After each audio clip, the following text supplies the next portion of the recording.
The next concert by the Boston Gay Men's Chorus will be a salute to the great boys bands of different generations. To tell us about what's on the agenda is the music director, Reuben Reynolds. Thank you very much for being with us, Reuben. Wonderful to be here. Thank you. Reuben, there's a lot of great stuff that you've been doing over the years, some of it on the mellow side, but this is a different direction we're talking about. It's been a hard year. It's the middle of winter, and we wanted something that was just joyous. Over the past few years, we've done 2 or 3 shows that were diva-inspired from all the fabulous singers that we know. So we thought we'd do one now for the boys. So we call it For the Boys. Well, different generations here, so what are we talking about? Oh, well, we start with the original boy band, the Beatles. We have Kool and the Gang, Journey, Beach Boys, and then we move forward in history, and we've got NSYNC and One Direction, Pharrell Williams, a little bit of everybody. And of course, the program ends with the ultimate gay boy band, the Village People. Well, we're going to bring up this promo and give people an even better taste of what's on the Okay. play. It's fun to stay at the YMCA. It's your favorite music from your favorite gay chorus. So let me live. Let's hear it for the boys. A one-time chance to hear versions of boy band and male diva music by 175 members of the Boston Gay Men's Chorus. Live. Round, round, get around, I get around, yeah, get around, round, round, I get around, I get. Get your seats today, starting at just $25 before fees. You don't know you're beautiful. 2 seats at bgmc.org. Don't wait, not available in stores. Only at Jordan Hall. Call Michelle, fight for that white gold. Don't miss Let's Hear It for the Boys. Don't believe me, just watch. All we have to do now is take these eyes and make them true. Celebrate good times, come on. Use your credit card at bgmc.org. That's bgmc.org. Once again, bgmc.org. There's a party going on right here. A dedication.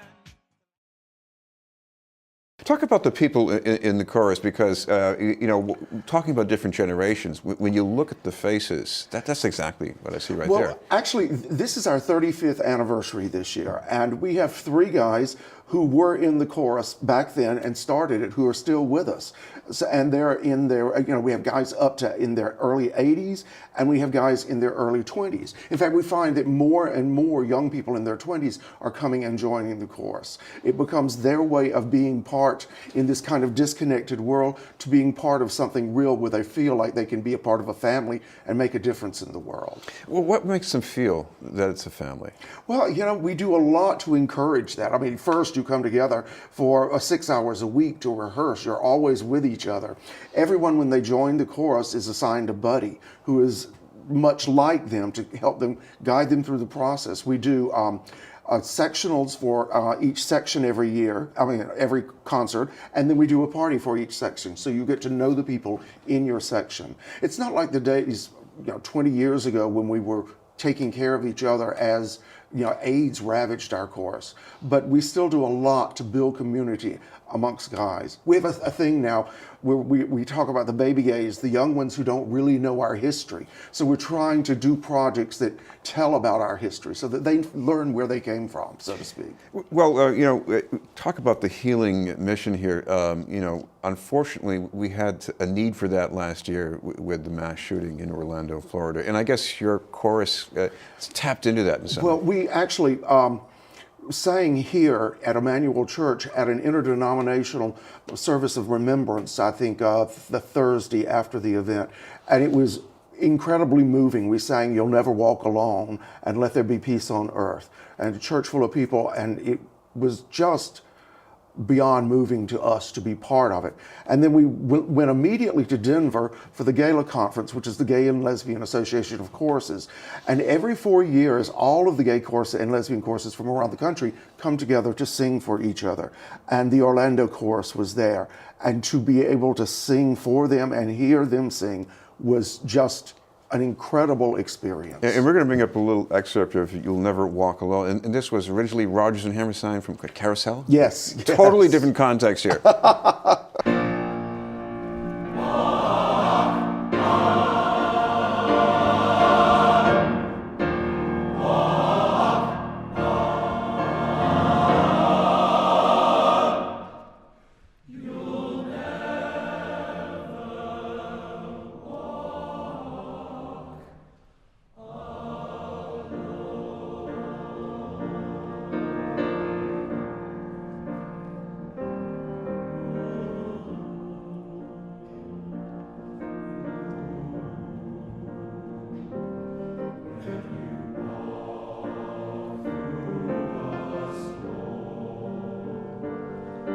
Reuben, talk about the transformation when you take one of these classic numbers that might have been done by a solo or the Beatles or David Bowie or whatever, and then you have this, what was it, got the dozens and dozens of these men in suits singing it and what it sounds like.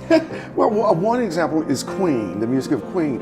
Their music has all been transcribed, so our orchestrator and arranger went back and got those original scores that they didn't have scores then, and then she fit choral parts to them. So in a lot of cases, what you do is you fill out the harmonies that would have been done by the guitar or in Rodgers and Hammerstein, by an orchestra. And very often we try to use the chorus like an orchestra to create all the different sounds. And sometimes we just have fun with it, like I Am What I Am from La Cage. I mean, you haven't lived till you've seen 150 guys on stage with red feather boas. Well, they sound pretty good too. Yeah. Where is this concert going to be held, at least the next performances? These are at Jordan Hall at New England Conservatory. It's a wonderful, wonderful hall right down here on Huntington. And talk about the sound there, because I watch clips on YouTube, and I have the feeling they're well done, but I think they don't do justice to what you can hear in that hall. They really don't. That hall is one of the joys of performing. It's one of the top halls in the world for its size. The acoustics are beyond wonderful, and there's so much wood in it that it gives a really warm sound. And also the shape of the hall is unusual. It's kind of a horseshoe shape, and everybody feels so close to the stage and so intimate in that hall. I can look out and actually see real people, whereas if you're at symphony, you look out and you just see masses. Now, one of the other things your ensemble does is travel. You've been to the Middle East not too long ago, and you've got another trip coming up? In the summer of 2018, we'll be going to South Africa, where we sing to several concerts. One is for a group that takes people, refugees from all over Africa, who've had to leave their homes under threat of death because of their sexuality, and relocates them to South Africa. And we'll be singing in another for one of the largest AIDS hospitals in the country of Africa. What is it like when you're in one of these foreign countries and you get a reception from a warm reception from an audience where you would not normally have expected? You went to the Middle East, which is not a place where I expect where people are dying to hear a gay men's chorus. But it was the wildest thing. We were worried because they had like 40 chairs set up for this one concert. We went behind the building and they had a supper catered for us. And we came back out to do the concert, and there must have been 5,000 people standing in that plaza. It was so packed that once we got on stage, we could never leave the stage. So we didn't do an intermission, we just stayed. And the thing that truly amazed me is they were raucous and they were clapping, but when we got to soft, quiet, intimate pieces, everybody shut up. You could hear a pin drop. They were really, really listening to us. Even the people hanging out of the windows in the building behind us. It was really an incredible experience. And finally, just a reminder one more time, the date and the times of the performance that's coming up in March. I can't remember. All right, but it's good. All right, but certainly you got the website. You got more details there. It's 2 weeks from now. Go to the website www.bgmc.org. All the details you'll need, and you can purchase tickets right there. Thank you very much for being with us. Thank you. Reuben Reynolds from the Boston Gay Men's Chorus.